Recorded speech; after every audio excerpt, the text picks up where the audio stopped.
Hello students, आइए पढ़ते हैं आरो काव्य खंड की अगली कविता हे भूख मत मचल और इसी का दूसरा भाग हे मेरे जूही के फूल जैसे ईश्वर, जिसकी कवयित्री है अक्क महादेवी जी। यहाँ अक्क महादेवी जी ने व्यक्ति को किस तरह अपनी इंद्रियों को नियंत्रित करना है उसके बारे में बताया है। तो कहती हैं, हे भूख मत मचल, प्यास तड़प मत, हे नींद मत सता, क्रोध मचा मत उथल पुथल, हे मोह पाश अपने ढील, लोभ मत ललचा, हे मद मत कर मदहोश, ईर्ष्या जला मत, ओ चराचर मत चूक अवसर, आई हूँ संदेश लेकर चन्न मल्लिकार्जुन का, अर्थात शिव जी का।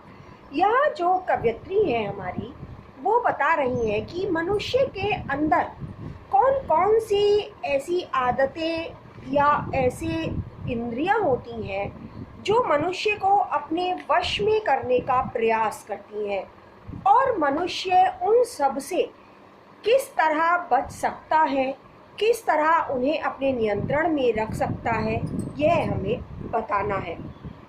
तो कवयित्री कहती हैं कि हे भूख मत मचल, कि सब कुछ पा लेने की जो मनुष्य की भूख है उसको संबोधित करते हुए कहती है कि हे भूख मत मचल, तू सब कुछ पाने के लिए मचल मत, अर्थात जिद मत कर, तू परेशान मत कर, प्यास तड़प मत, अर्थात सांसारिक चीजों के प्रति मनुष्य की जो तृष्णा है, जो प्यास है, वह मनुष्य को कुछ भी करने के लिए बाध्य करती रहती है। तो कहती है कि हे प्यास तड़प मत, तो मन को मत तड़पा, मन को और अधिक परेशान मत कर, हे नींद मत सता, कहते हैं कि हे अज्ञान रूपी नींद, तो मनुष्य को मत सता, अर्थात मनुष्य यदि आलस्य में पड़ा रहेगा, मनुष्य यदि कुछ नहीं करेगा तो कैसे वो कुछ प्राप्त करेगा। इसलिए कहती है कि हे आलस्य से भरी नींद, तू मनुष्य को मत सता, क्रोध मचा मत उथल पुथल, हे क्रोध मनुष्य के मन में तो उथल पुथल मत मचा, अर्थात उठा पटक मत कर। क्यों? क्योंकि जब मनुष्य को क्रोध आता है तो उसे सही गलत, अच्छे और बुरे का कोई भेद ज्ञान नहीं रहता और वह कुछ भी कर सकता है, भले ही उसे बाद में क्यों ना पछताना पड़े। और यह क्रोध ही होता है जो मनुष्य के मस्तिष्क में उथल पुथल मचाकर मनुष्य को कुछ भी करने के लिए प्रेरित करता है, उसे उकसाता है, उसे उस तरफ खींचता है। हे मोह पाश अपने ढील, पाश कहते हैं बंधन, कहते हैं कि हे मोह तू अपने बंधनों को ढीला कर दे। कैसे? हर मनुष्य मोह में बंधा हुआ होता है, चाहे वह किसी मनुष्य के प्रति मोह हो या किसी सांसारिक वस्तु, भोग विलास, सुख सुविधा के प्रति मोह हो। तो कहती है कि हे मोह तू अपने पाश को ढीला कर दे, अपने बंधनों को ढीला कर दे, ताकि मनुष्य उस मोह पाश से निकलकर अपने जीवन को सफल बनाने के लिए भी कुछ कर सके, अर्थात वह अपने जीवन को सफल बना सके।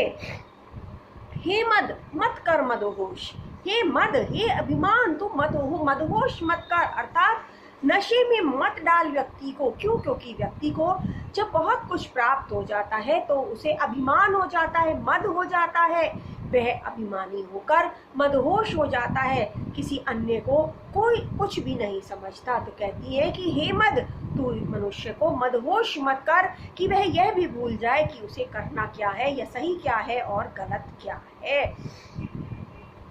ईर्ष्या जला, हर मनुष्य के मन में एक ईर्ष्या होती है, जलन होती है, दूसरे के प्रति एक जो जलन है वह उसको संबोधित करते हुए कहती है कि हे ईर्ष्या मत जला, हे ईर्ष्या तो मनुष्य के मन को मत जला, अर्थात उसे किसी भी प्रकार से हानि मत पहुंचा, उसके अंदर यह भाव मत जगा कि किसी और के पास उससे कुछ ज्यादा है।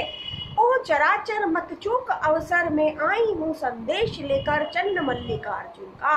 अब वह मनुष्यों को संबोधित करते हुए कहती है कि हे चराचर मत चूक अवसर, चूकना अर्थात खो देना, कि इस अवसर को मत खो देना। कौन सा?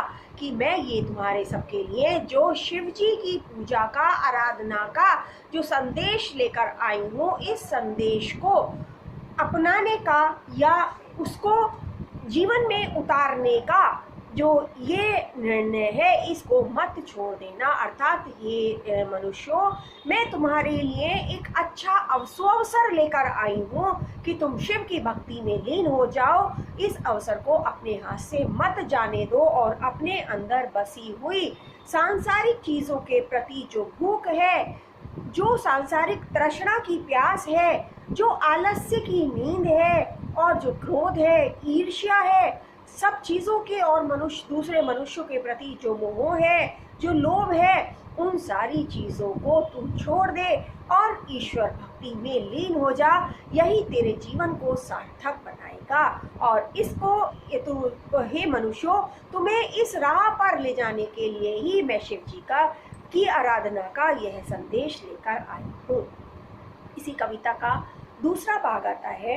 हे मेरे जूही के फूल जैसे ईश्वर, मंगवाओ मुझसे भीख और कुछ ऐसा करो कि भूल जाऊं अपना घर पूरी तरह।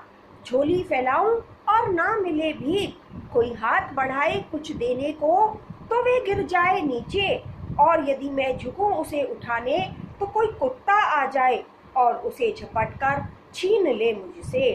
तो कवयित्री कहती है, यहाँ पर कवयित्री ने ईश्वर से प्रार्थना की है कि वह उन्हें दीन अवस्था में पहुंचा दें, इतनी दीनहीन अवस्था में कि उनके पास अपनी आवश्यकताओं की पूर्ति का भी कुछ ना हो। और ऐसा वो क्यों कहती है? वो इसलिए कहती हैं क्योंकि कवयित्री को यह भली भांति ज्ञात है कि जब तक मनुष्य पर विपत्ति नहीं पड़ती तब तक वह ईश्वर की सच्चे मन से आराधना नहीं करता। मनुष्य ईश्वर को उसी समय याद करता है जब उस पर विपत्ति आती है, परेशानी आती है, संकट आता है। इसलिए कवयित्री अपने जीवन को सफल बनाना चाहती हैं ईश्वर की आराधना करके, और ईश्वर की आराधना का उन्हें एकमात्र सा तरीका इस संसार में रहते हुए यही सूझता है कि उनकी दशा दयनीय हो जाए, ताकि वो ईश्वर की आराधना कर सके, पूजा कर सके, अर्चना कर सके। इसलिए कवयित्री कहती है कि हे मेरे जूही के फूल जैसे ईश्वर, जूही के फूल की उपमा दे रही हैं। कवयित्री जो है अपने ईश्वर को जूही के फूल के समान मानती है। क्यों? वो इसलिए मानती है क्योंकि जिस तरह जूही का जो फूल होता है, उसकी सुगंध जब फैलती है तो उसे हम महसूस कर सकते हैं, उसकी सुगंध को हम देख नहीं सकते। इसी तरह जो ईश्वर हैं, उनकी महिमा को, उनके होने का जो एहसास है, उसे हम महसूस कर सकते हैं, उन्हें हम देख नहीं सकते।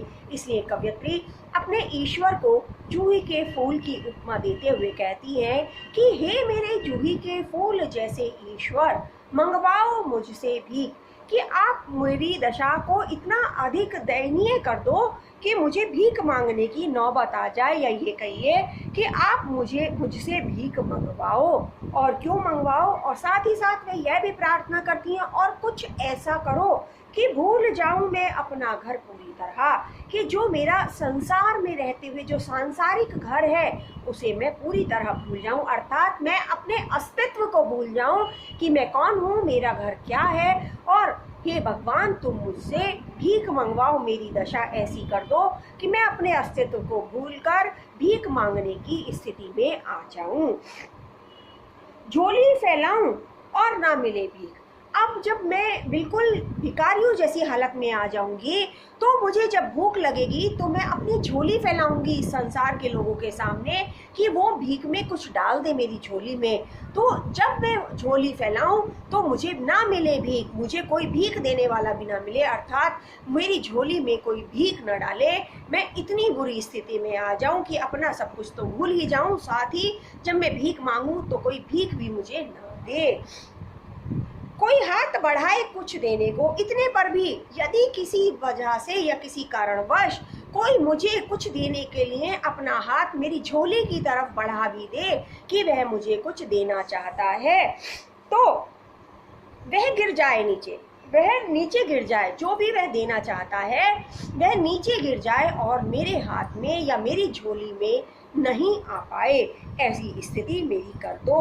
और इतने के बावजूद भी मैं अपनी परेशानियों को महसूस करते हुए उस नीचे गिरी हुई भीख को भी यदि उठाने का प्रयास करूं, मैं प्रयत्न करूं, तो मेरे झुकने से और उठाने से पहले ही अचानक वहां से कोई वहां पर कहीं से कोई कुत्ता आ जाए और झपट कर छीन ले मुझसे, और वह मुझसे पहले तीव्र गति से झपट कर उस भीख को छीन ले, ताकि वह नीचे गिरी हुई भीख भी मुझे ना मिल पाए, मैं इतनी दीनहीन अवस्था में पहुंच जाऊं।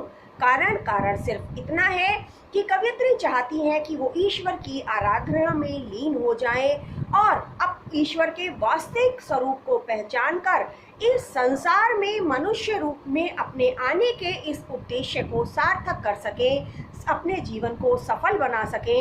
इसलिए वह ईश्वर की पूजा करना चाहती हैं, आराधना करना चाहती हैं, और यह ज्ञात होने के कारण कि ईश्वर भक्ति सिर्फ विपत्ति के समय या संकट के समय ही हो सकती है, वह ईश्वर से यह प्रार्थना करती हैं कि हे ईश्वर, मेरी अवस्था या मेरी हालत इतनी दीन कर दो कि मैं किसी से कुछ भी मांगूं तो मुझे मिले ना, और यदि मिले तो वह गिर जाए, और यदि गिर जाए तो उठाने से पहले कोई कुत्ता आकर झपट ले। अर्थात यहाँ पर कवयित्री ने अपने जीवन को ईश्वर आराधना में लीन करने का भरसक प्रयास किया है, और इसीलिए वह चाहती है कि इस संसार के सारे लोग अपने जीवन को सफल बनाते हुए ईश्वर की भक्ति में लीन हो जाएं, ईश्वर की भक्ति में रम जाएं और अपने जीवन को सफल बना लें। इसीलिए कवित्री यहाँ पर ईश्वर से प्रार्थना करती हैं और अपने ईश्वर को जूही के फूल की उपमा भी देती हैं, क्योंकि उन्हें पता है